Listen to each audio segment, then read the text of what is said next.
Talk is their leader's speciality, you see. He has no discernible achievement when it comes to immigration, despite the many years he has been a politician.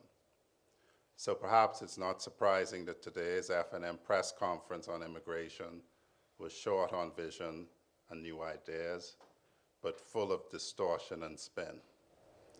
I don't come from the world of play acting, nor do I think the FNM's Leaders Politics book offers sound ethical advice. So I'm not here to match his theatrics. They class this issue as a matter of national security. What I will do is share information about our policies.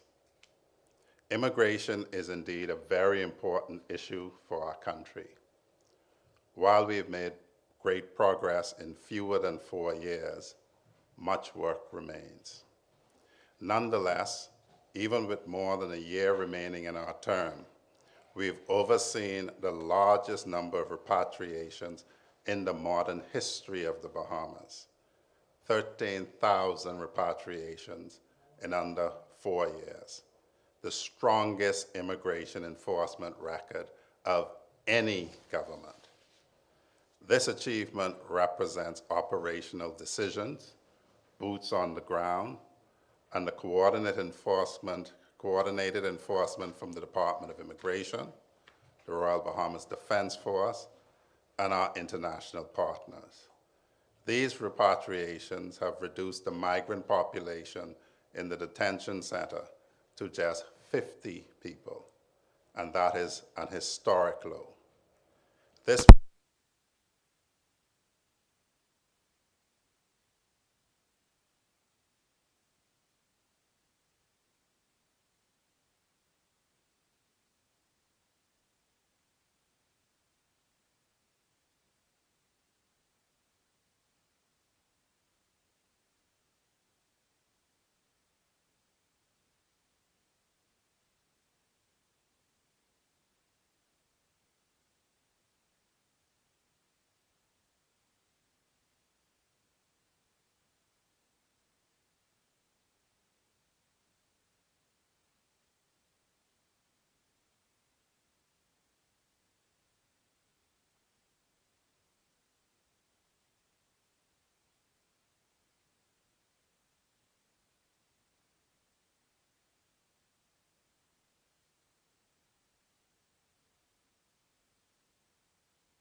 posture, our redeployment of assets to the southern Bahamas, our enhanced cooperation with the United States Coast Guard, the Cuban Border Patrol, and the Turks and Caicos government under expanded security efforts.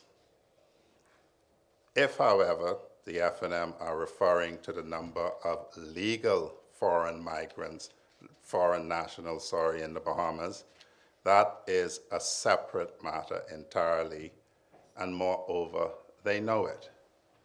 Due to high levels of construction activity across our islands and continued labor shortage in critical sectors, this country, like many others, require foreign labor to meet that demand.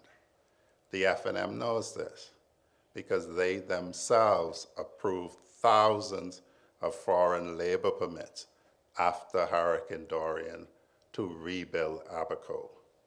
So what has changed? Only the politics or politricks. The leader of the opposition likes fiction. We prefer facts. So here are the facts. No foreign national enters the Bahamas from Haiti without an approved visa. They must have a return ticket, and they must show proof of funds. We know when they arrive, and we know when they leave. The system is stronger than it has ever been, although we know that is not the same thing as saying there are no challenges. We continue to invest millions to better it. And that is why this budget includes substantial investments in upskilling Bahamians through the National Training Agency, BTVI, and other programs. Because while unemployment is at historic lows, we still do not have enough skilled Bahamian labor to meet the demands of our growing economy. Our policy is clear. Where Bahamians are qualified and available, they must be given priority. Where foreign workers are needed, they must meet every requirement. And those who mistreat Bahamian staff or violate their terms will be sent home. This is not just immigration management. It is economic planning. It is about securing our borders while securing opportunities for our people. In just 4 years, the Ministry and the Department of Immigration have done the following.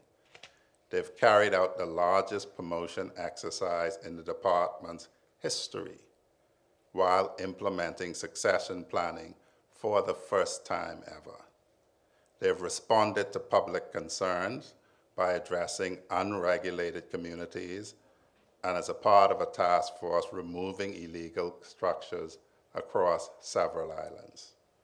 They've strengthened investigative units to uncover fraudulent application and forged documents, leading to numerous apprehensions and deportations. Expanded manpower through 3 separate recruitment exercises have bolstered their capacity and presence across the Bahamas. Now, as for the opposition's operatives' reckless claim, the 300,000 applications are pending for citizenship, that too is a deliberate distortion. Those 300,000 files includes every kind of document collected since the department's inception. And these include expired permits, rejected applications, employers' letters, archive forms, and duplications. The truth is that we're the first government to undertake to fully digitize the records, to eliminate fraud, to clear the backlogs, and to ensure integrity in every decision. As a final word to Mr. Pintard and the opposition, if you have knowledge of individuals employed by this government who are engaged in human trafficking, name them. Bring the evidence. Don't insult the intelligence of the Bahamian people by hiding behind vague accusations. Law enforcement does not deal in innuendo. They require a complaint. We are a compassionate nation, but we are not a naive one. At the Summit of the Americas in Los Angeles, when 21 countries signed a pledge to resettle refugees, the Bahamas did not, because as our Prime Minister Philip Edward Brave Davis said, and I quote him, "We are a compassionate people, but we cannot take on new burdens." Now that is leadership. And that is what the government has provided from day one. And so to the Bahamian people, I say this: do not be swayed by falsehoods. Do not be manipulated by fear. Look at what this government has done, is doing, and will continue to do. We welcome debate, but we reject distortion. We welcome scrutiny, but we reject political opportunism and politics.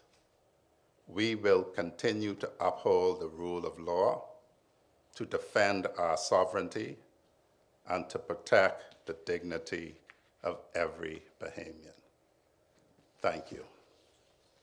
Minister, it is, I've got to say, it is not normal that we hear a response from you this quickly as it relates to something the opposition says, whether it's politics, theatrics, distortion. That's nothing new in politics. How come today such a swift and visual response? Tomorrow a press release is going to come out. Why today such a, what is it that peeved you most about what Mr. Pintard said this afternoon? Well, the fact is this: from the time that the Prime Minister exposed his MO, his modus operandi, which he outlined in his book, we have determined that when they speak formally, you cannot let it go unanswered. And so, for instance, it may seem a little repetitive, but when they talk about, for instance, we suggesting we're weak on immigration, yet we have repatriated more people in less than 4 years than any government ever. So it's not like in some other country where there's a boast about what we will do. We're talking about what we have done. And so clearly, if this government is deporting illegal migrants, you cannot make any case to suggest that there's any reliance on them. When you have only 50 people in the detention center, because that is the level of deportations, you cannot say that this government is doing anything other than finding people who are illegal and excluding them. When you talk about shanty towns, and you knew about it, and the best that you could do is have your Prime Minister kick down a door, not knowing how to do it correctly and legally, but this government has done it legally and have demolished 7. And we aren't stopping at that. We're continuing to do it. They talk about it, but we do it. And then when they run on trying to stoke fear about these NIB cards, and the fact of the matter is, people duck out on paying NIB, and so they don't register. And NIB has been aggressive in enforcement. And so they take task force to these different islands to ferret out people who should be registered and aren't. And so that's not a function of anything other than compelling people to register. And your NIB card shows whether you're Bahamian or you're not Bahamian.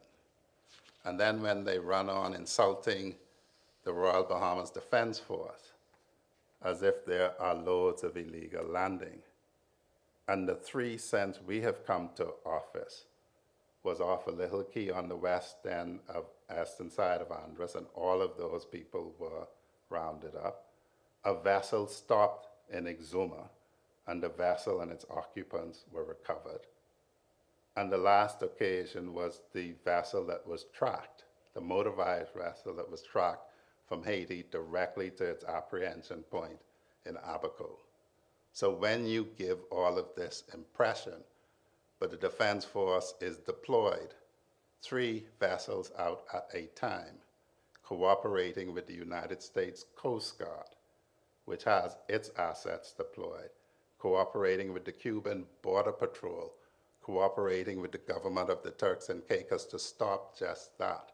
You are disrespecting the work of the men and women of the Royal Bahamas Defense Force who leave their families to go to sea 10 days at a time, 14 days at a time, 21 days at a time, and at one point 60 days at a time to keep the Bahamas safe.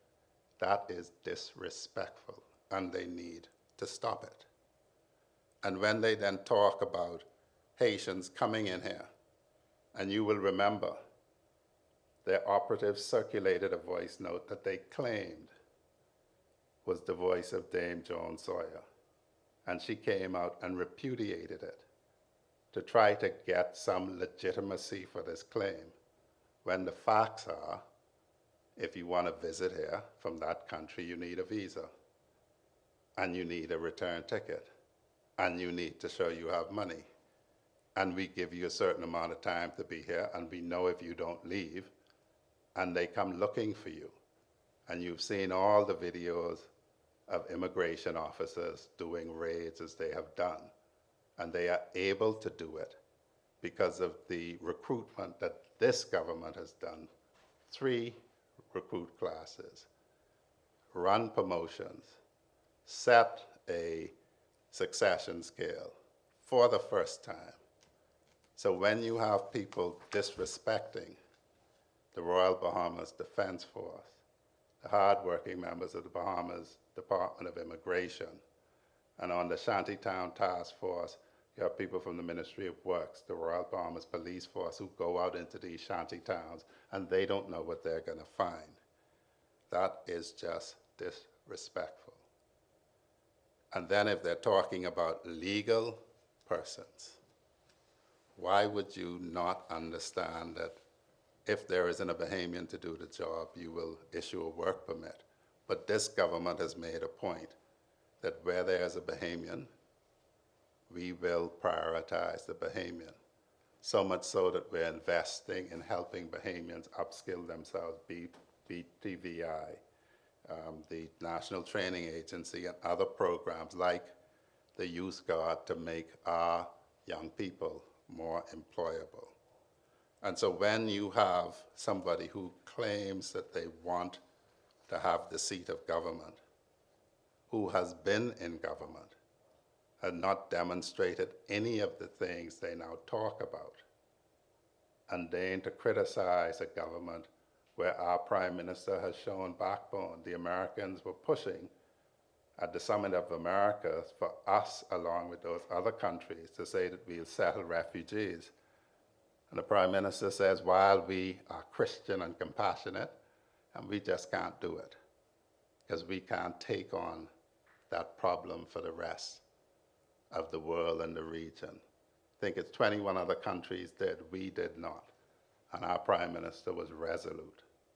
And for anyone to suggest anything untoward is just disrespectful to the Bahamian people. We stood firm. We have not changed our position. We are actually doing things that they are talking about. And that's the difference between us and them.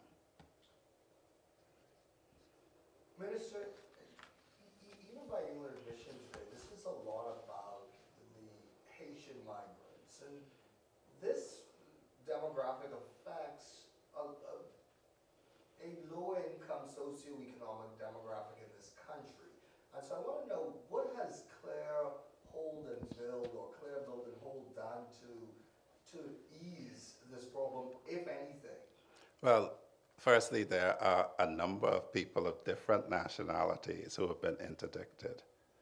The Defense Force statistics, which I can share with you, show thousands of people across many nationalities. The largest nationality group is the Haitian migrants, for obvious reasons of the turmoil in their country. That is why we've seen fit to seek to take steps to try to stabilize to play our part in stabilizing Haiti.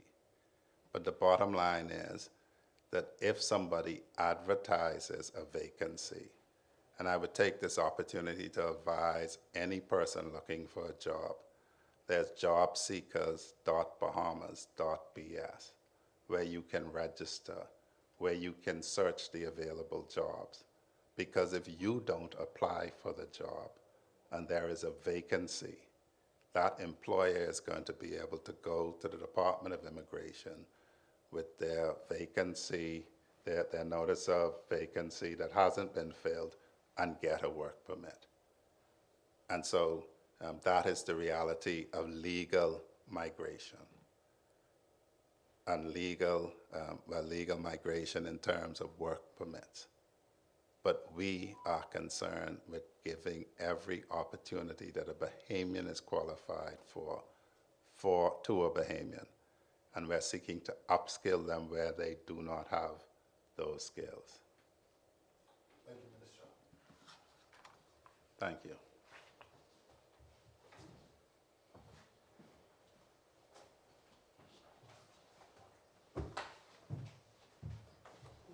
Thank you very much, Minister. Well, that concludes our press briefing.